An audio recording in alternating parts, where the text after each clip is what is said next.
안녕하세요. 애들아 로미입니다. 여러분, 7월 둘째 주 정산을 하러 왔습니다. 7월 둘째 주는 딱히 이벤트는 없었고 그냥 집밥 해 먹으면서 여러 가지 간식도 조금 사 먹고 평상시와 다름없이 그런 한 주를 보낸 것 같습니다. 비 소식이 계속 있다 했는데 진짜 소나기처럼 잠깐 왔다가 한 2시간 그쳤다가 또 다시 오고 그렇게 장마가 이제 계속 이어질 건가 봐요. 모두들 이런 습한 날씨에 기분이 또 축 처지고 다운되기도 하지만 조금 더 우리 일상에서 작은 행복을 조금 찾으면서 이런 현금 생활에 대한 재미도 조금 더 찾으면서 즐겁게 보내보도록 해요. 일단 7월 둘째 주 어디에 지출을 했는지 우리 정산부터 해보도록 합시다. 여러분들은 벌써 정산을 다 끝내셨겠죠? 7월 7일부터 7월 12일까지의 지출입니다. 음료 캐리어라고 해서 다이소에 보면은 이렇게 6칸으로 되어 있는 음료를 넣어가지고 이렇게 들 수 있는 음료 캐리어라고 있어요. 그거를 계속 탐내다가 하나를 구입을 했습니다. 하나쯤 있으면 음료를 테이크아웃 할 때나 아니면 간단히 소풍에 갈 때나 아니면 차량에서나 이용을 하기 좋을 것 같아서 하나 구입을 했고요. 그리고 저희 딸내미 이제 세안 도구를 조금 구입을 했습니다. 여드름이 이마에 나다 보니까 이제 폼클렌징도 구입해줬는데 이제 미세하게 이제 모공 클리어, 모공을 이렇게 세안할 수 있는 거랑 거품 이렇게 만들 수 있는 거 그래서 구입을 해서 줬고요. 그리고 저희 이제 여름이니까 채집통 하나를 구입을 했습니다. 3,000원 주고. 그리고 딸내미 이제 옷 안에 입을 나시로 7,000원 주고 3벌을 에이블리에서 구입을 했습니다. 정말 저렴하더라고요. 쿠팡보다 더 저렴한 것 같더라고요, 옷은. 그리고 이제 부식비로 우유랑 콩나물 빵 구입했고 과자도 구입했고 그리고 가장 큰 지출이 있었죠. 저희 집에 드디어 소파를 4인용 가죽 소파를 처분을 하고요. 3인용으로 재구입을 했습니다. 마침 쿠팡에 늘 눈여겨보던 소파가 할인을 하는 거예요. 그래서 바로 구입을 했고 소파 비용이 27만 1,300원 이렇게 들었는데 제가 저희 집에 가전제품이나 수리비 같은 경우에는 여기 있는 이제 비정기 지출, 연간 지출에서 사용을 하고 있어요. 연간 지출에 비상금에서. 그래서 비상금에서 다 꺼내서 사용을 했습니다. 비상금에 보니까 24만 2,300원이 모여 있더라고요. 그래서 모두 꺼내 썼고 부족한 비용은 이제 한 주 기타 비용에서 꺼내서 지출을 같이 해주었습니다. 그래서 이거 이제 챌린지 이제 잔액이 하나도 없으니까 좀 지워줄게요. 다른 항목 같은 경우는 땡겼으면 마이너스를 해놓는 편인데 비상금 같은 경우는 생활용품을 사는 거라서 딱히 마이너스 할 필요는 없고 그 한 주에 있는 생활비 예산이나 카테고리에서 같이 지출을 하면 돼서 마이너스는 딱히 해놓지 않고 0원으로 만들어 주었습니다. 얘는 또 차곡차곡 모아주면 또 필요한데 사용을 할 수 있으니까 이렇게 비정기에서 꺼내서 지출을 하였고요. 그리고 마트에 잠깐 들렸는데 브로콜리랑 어묵이랑 복숭아가 정말 저렴하게 판매를 하더라고요. 그래서 4,000원도 안 썼네요. 3,390원으로 구입을 했습니다. 그래서 보니 이번 둘째 주에는 지출이 정말 적었더라고요. 쇼파를 비상금에 쓴 걸 제외하고 29,000원 같이 쓴 것까지 더하니까 73,100원 이렇게 지출을 하였습니다. 정말 딱히 지출을 크게 한 부분이 없는 것 같네요. 그러면 각 카테고리에 잔액이 얼마 남았는지 보도록 하겠습니다. 집밥 간식에는 1, 2, 3, 4, 5, 6, 6만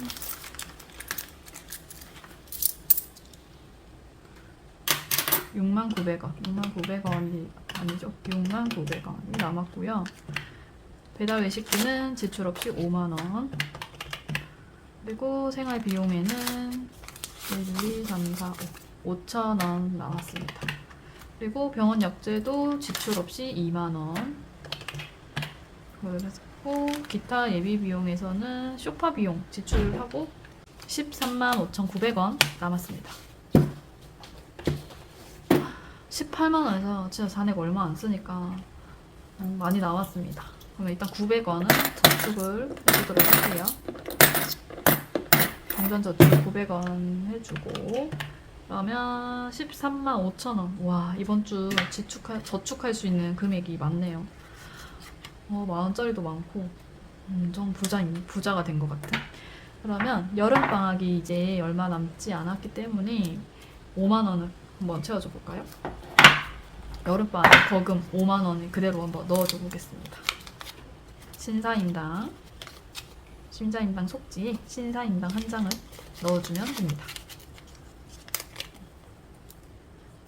짠! 이렇게 5만원 저축을 해주었고요. 그럼 85,000원 남았네요. 그럼 목적저축에 나란히 저축을 해보도록 하겠습니다. 먼저 에어컨에 만원 저축해주도록 할게요. 제가 이제 8월부터는 월수금 알바로 하기 때문에 아이들이 혼자 있는 시간이, 둘만 있는 시간이 확실히 적어질 것으로 예상해서 여기저기 많이 놀러를 다닐 예정이에요. 아니면 또 비가 많이 온다면 집에 있어야 하니까 에어컨을 많이 가동을 하겠죠. 네, 이렇게 2칸 만원 채워주고요. 그리고 75,000원 외식비에 이번 주 외식이 없었으니까 2만원 넣어주도록 하겠습니다. 2만원이면 총 4칸이 되겠네요. 하나, 둘, 셋, 넷. 참 외식 안 하기 쉽지 않은 날씨인데 어떻게든 그래도 버텨보려고 노력했던 게 잘 버텨진 것 같아요. 그러면 55,000원은 건강에 만원 또 들어갑니다. 건강에 이렇게 채워줄 때마다 건강검진 가야 된다라는 생각이 계속 드는데 가을에 확실히 갈 생각입니다. 더는 미루지 않고. 그러면 45,000원 또 스타일에 지난주에 5만원 또 빼서 줬잖아요. 그러면 스타일에 만원. 남편이랑 저도 한 번씩 꽃가 옷을 또 사 입어야 되는데 만원 2칸 넣어주고, 그다음 우리 구름이에게는 이 5,000원 넣어줄까요? 5,000원 넣어주도록 할게요.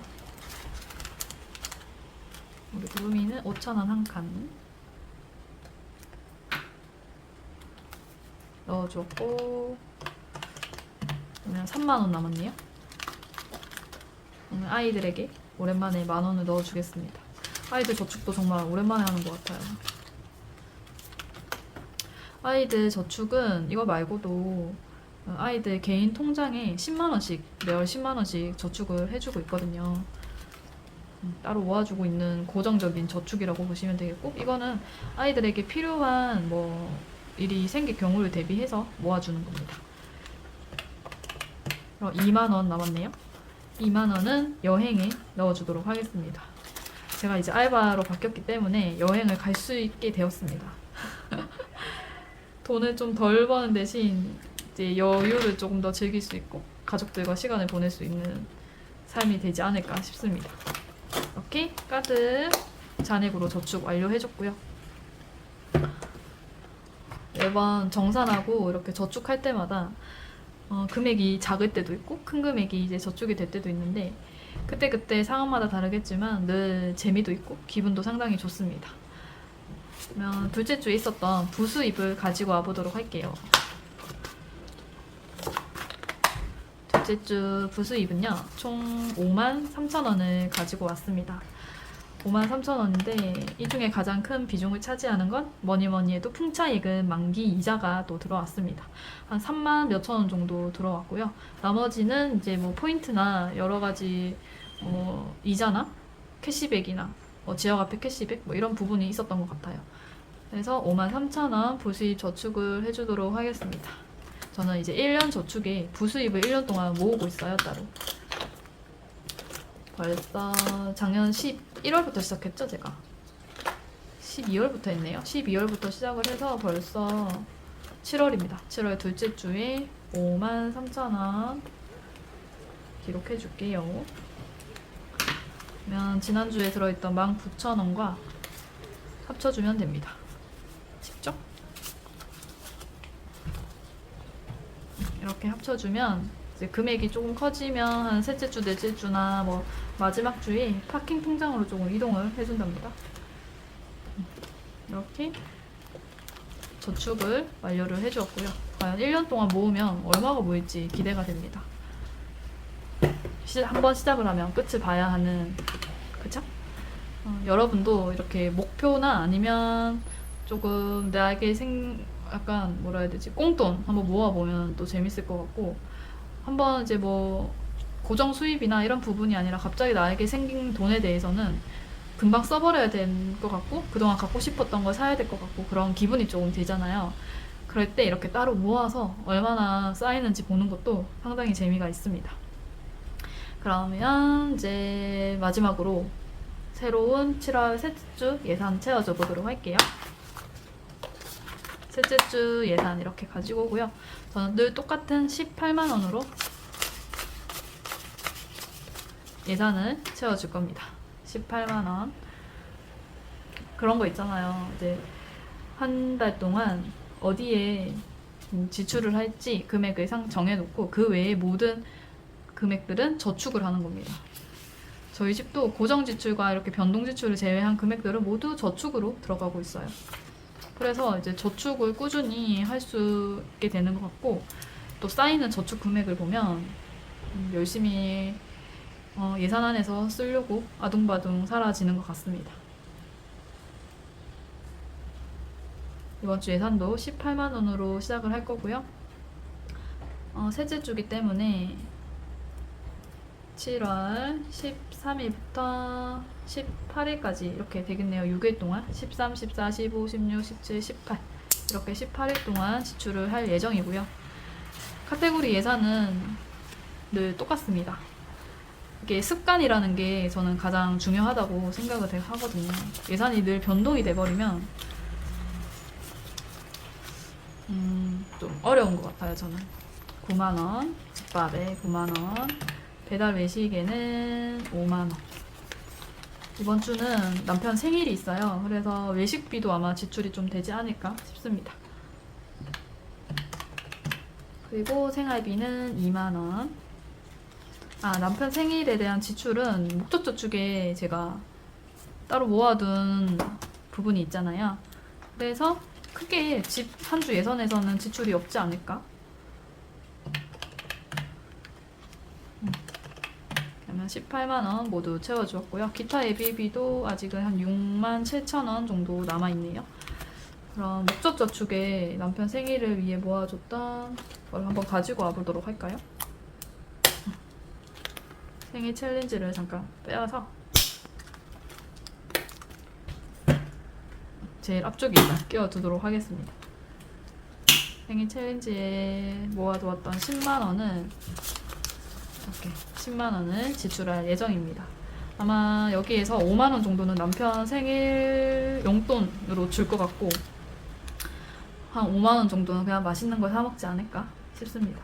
아이들 생일에는 늘 케이크를 빠질 수 없게 해주는 편이고요. 저희 생일은 딱히 케이크 없이 지나가는 편입니다. 용돈으로 받자 이런 거죠, 그쵸? 이렇게 이번 주 7월 셋째 주 예산까지 모두 가득 채워주었습니다. 7월 셋째 주는 생일이 있는 주간이고, 딱히 그 외에는 지출이 없을 것으로 예상을 하고 있어요. 이 지출 기록지는 제가 이렇게 따로 모아두고 있는 편이긴 한데 다시 한번 들춰보거나 그러지는 않습니다. 그래도 그냥 제가 이렇게 기록을 했던 것들을 이렇게 모아두면 가계부를 안 쓰시는 분들이라면 이게 가계부가 되겠지요. 저는 가계부를 따로 쓰고 있기 때문에 그냥 한 주 한 주 어디에 얼마큼 지출했는지 돌아보는 용도로 사용을 하고 있습니다. 여기 잔액칸도 있는데 잔액칸은 저는 따로 그냥 기록하지 않고 그냥 한 주 남은 잔액들을 보면서 바로 저축을 해주고 있고요. 이렇게 이번 주 정산과 또 새로 다가오는 예산까지 모두 채워주었습니다. 날씨가 많이 습하고 덥습니다, 여러분. 모두 건강이 먼저라는 건 다들 아실 테고, 한 주도 현금 생활 열심히 하시고 또 이렇게 현금 정산하면서 잔액을 조금씩 늘려가면서 저축을 해서 한번 모아보세요. 그러면 이제 더 예산 안에서 쓰는 동기부여가 확실해지고, 또 고정적으로 들어오는 수입에서 고정과 변동을 제외한 모든 부분, 남은 잔액에 대한 부분들은 모두 저축으로 들어가는 그날까지 모두 파이팅 해주세요. 파이팅 합시다. 그럼 오늘도 저랑 함께 해주셔서 감사하고요. 또 8월부터는 이제 제가 원래 그랬던 결산이랑 브이로그까지 같이 할 수 있을 것 같으니 그때 더 부지런히 저와 자주 만나는 시간을 가졌으면 좋겠습니다. 그럼 한 주도 잘 지내시고요. 다음 시간에 다음 영상에서 다시 만나도록 해요. 안녕.